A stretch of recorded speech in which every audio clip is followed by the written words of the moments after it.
Lahat pwede mong maging kaibigan, pero hindi lahat pwede mong pagkatiwalaan.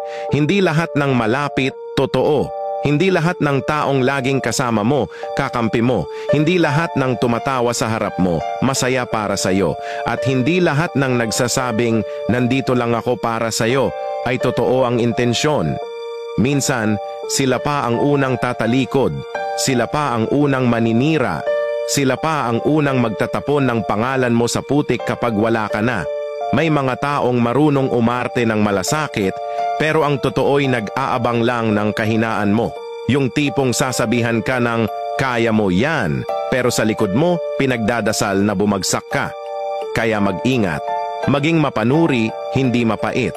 Maging maingat, hindi mapanghusga. Pag-aralan mong suriin ang kilos ng tao, hindi lang ang salita nila.